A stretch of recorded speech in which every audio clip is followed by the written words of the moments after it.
सम्पूर्ण महानुभावहरुमा हृदयदेखि हार्दिक नमस्कार छ।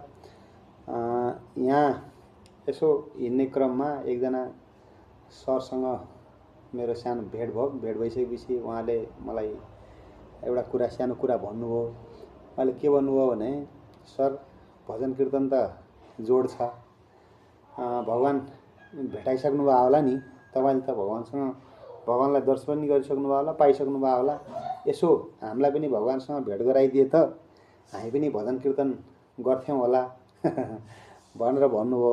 एकचोटि त म यसो सोचेँ, टुवा परेँ, के भन्नु हैन। अनि एकचोटि लाग्यो ठिकै पनि भन्नुभयो होला। अनि यसो मनन गरेँ, भगवान भेटाइन त मैले। अब हरेक हिँड्दै गरेका यात्रीले बाटो पुरा नभइकन गन्तव्य त पक्कै पनि भेटेको हुँदैन, या गन्तव्यमा पुगिसकेको यात्री हिँड्दैन भन्ने पनि हुँदैन। तर हिँडिरहेको मान्छे गन्तव्यमा पुगेन उ स्वयंलाई थाहा हुन्छ। बाँकीले बाहिरबाट देख्दाखेरि के देखिन्छ त्यो देख्नेको जिम्माको कुरो रह्यो। यसमा उहाँले भनेको कुरा सुन्दाखेरि मलाई कस्तो लाग्यो भने, उहाँलाई भगवान देखाइदिएपछि उहाँले भजन गर्ने, उहाँलाई भगवानसँग भेट गराइदिएपछि उहाँले भजन गर्ने, बडा चलाक हुनुहुँदैछ जस्तो लाग्यो मलाई चाहिँ। उहाँको चाहिँ बुद्धिमत्ता र उहाँको चलाकीपन देख्दाखेरि चाहिँ ठिकै लाग्यो। त्यस्तैको चलाक चाहिँ हुनैपर्छ सबै मान्छे। उहाँको भनेको कुरो चाहिँ के भयो भने, उहाँले भन्न खोजेको कुरो चाहिँ कस्तो लाग्यो भने, मलाई पहिला नौकरी दिनुस् अथवा मलाई कुनै खरदार सुब्बा या अधिकृत या कुनै पनि पोस्टमा मलाई जागिर दिनुस्, अनि बल्ल म स्कुल पढ्न जान्छु भन्या जस्तो चाहिँ उहाँको भनाइ लाग्यो। अनि यसको सन्दर्भमा यो भगवान साँच्चै भेटिँदैनन् त, यो भगवान कसरी भेटिन्छ, ईश्वरसँग कसरी प्राप्त गर्न सकिन्छ त भन्ने कुराका सन्दर्भमा के होला त विधि विधान, गुरुहरूले के भन्छन् त हैन, यो चाहिँ के छ त विधि भन्ने कुराको चाहिँ अध्ययन गर्दाखेरि पहिलो कुरो त कुनै पनि कुरा प्राप्त गर्नका लागि गुरुमुखी हुन अथवा गुरु आफूले त्यो जान्ने मान्छेसँग, देखेका मान्छेसँग भेटेर बसेर उनले सुझाएको विधि अनुसार निश्चित प्रक्रिया पूरा गरेपछि मात्रै कुनै पनि चीज पाइन्छ। अब त्यत्तिकै पहिला पाइसकेपछि ती विधि पूरा गर्ने भन्ने कुरा त पक्कै पनि त्यो अलि सिक्वेन्स उल्टो अगाडि पछाडि भयो है। यसरी यो सिक्वेन्सलाई अगाडि पछाडि मिलायो भनेदेखि सरले भने जस्तो पाइँदै नपाइने भन्ने पनि होइन। अब मैले पाएँ कि पाइनँ, म यात्रामा छु, यात्रामा रहँदाखेरि म पुगिनँ, मैभित्र छ, र बाँकी यत्तिकै हजुरलाई मैले फुर्ती लाए जस्तो होला अथवा मैले फुर्ती लाउन खोजे पनि होइन। र यहाँनिर अर्को एउटा कुरा बुझ्नुपर्ने कुरो के छ भनेपछि, जति पनि देखिने वस्तु छन्, देखिएका जति वस्तु वास्तवमै छन् भन्ने कुरा र जति पनि देखिएका छैनन् ती नदेखिएका वस्तुहरू अस्तित्वमा छँदै छैनन् भन्ने कुरा पनि पूर्णतया सत्य होइनन् जस्तो लाग्छ। जस्तो दुधमा घिउ छ, ढुङ्गामा अग्नि छ, तर सामान्य झट्ट हेर्दा देखिँदैन। एउटा निश्चित प्रक्रिया पूरा भएपछि त्यसमा जसरी घिउ र अग्नि देखिन्छ, त्यसै गरी हरेक कुराहरूको पनि एउटा आफ्नै विधि हुन्छ, आफ्नै पद्धति हुन्छ। त्यो पद्धतिलाई फलोअप गर्यो भने अथवा त्यो पद्धतिमा आफूलाई चाहिँ ढाल्यो भने, त्यसलाई चाहिँ त्यसै अनुरूप आफू चल्यो भने पक्का पनि प्रतिफल प्राप्त हुन्छ होला जस्तो लाग्छ मलाई चाहिँ।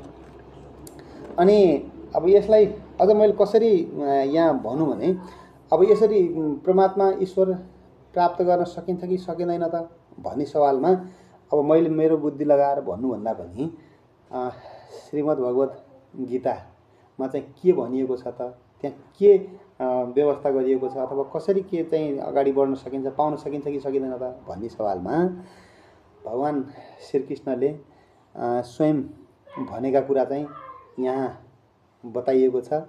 यो अध्याय 3 को श्लोक 19 मा भगवान श्रीकृष्णले बताउनु भएको कुरालाई म यहाँ चाहिँ राख्न चाहन्छु अथवा यहाँ अगाडि प्रस्तुत गर्दैछु। तस्माद् सक्तः सततं कार्य कर्म समाचर असक्तो ह्याचरन् कर्म प्रमाप्नोति पुरुषः। यसको नेपाली अर्थ मलाई मेरो संस्कृत त्यति नपढेको हुँदा मलाई त्यति संस्कृतमा पुरा प्रश्न चाहिँ आउँदैन, तथापि मेरो नेपाली अर्थमा चाहिँ हामी यसलाई अगाडि बढाउन सक्छौँ अथवा बुझ्न सक्छौँ। के भन्न खोजेको छ भने, हामी कसैले पनि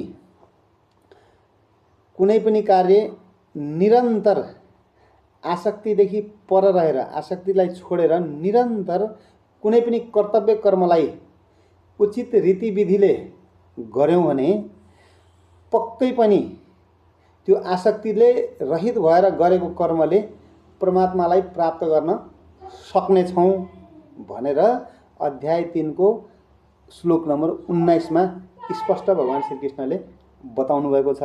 त उहाँले भनेको यस श्लोकका आधारमा, उहाँले भनेको यस दृष्टान्तका आधारमा, कुराका आधारमा हामीले के मनन गर्न सक्छौँ भने हामी निरन्तर कर्तव्य कर्ममा आसक्तिदेखि पर रहेर आसक्तिलाई छोडेर कर्तव्य कर्ममा लागिराख्यौँ भनेदेखि हामी पक्कै पनि परमात्मालाई प्राप्त गर्न सक्दछौँ। यस मानेमा अन्य धेरै विधिहरू पनि छन्। यो श्रीमद् भगवत गीतामा धेरै विधि र उपायहरू सुझाइएका रहेछन्। अब ती विधिहरू मध्येमा अलिक सहज र सजिलो या हामीले गर्न सक्ने एउटा विधि भनेको चाहिँ मलाई यही लाग्यो। कर्म त हामी निरन्तर कुनै न कुनै प्रकारको कर्म हामीले गरेकै हुन्छौँ। कर्म नगरिकन त हामी एकछिन पनि बस्दैनौँ। कुनै न कुनै गुणका अधीनमा रहेर, त्रिगुणका अधीनमा रहेर हामीले कुनै कुनै प्रकारको कर्महरू गरिरहेका हुन्छौँ।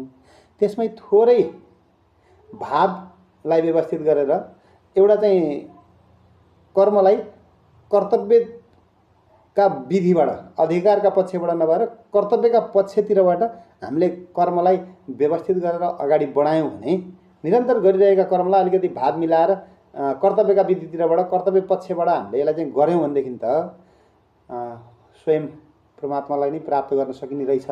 अब कर्म हामीले गरिरहनुपर्छ। थोरै कर्मलाई भावसहित त्यसको चाहिँ विधि रीति मिलाएर हामीले गर्न सकेको खण्डमा हामीले स्वयं ईश्वरलाई नै प्राप्त गर्न सक्ने रहेछौँ भन्ने कुरा त बहुत सहज र सजिलो होला भन्ने उद्देश्यले यो विधि मलाई खुब मन पर्यो र यहाँहरूलाई पनि मन पर्नेछ। यस विधिबाट अगाडि बढियो भनेदेखि ईश्वर प्राप्त गर्न सकिन्छ।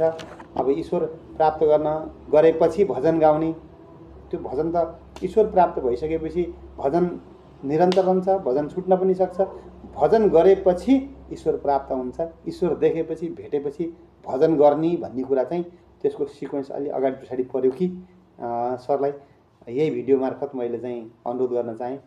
हस्, धन्यवाद। हरि ओम।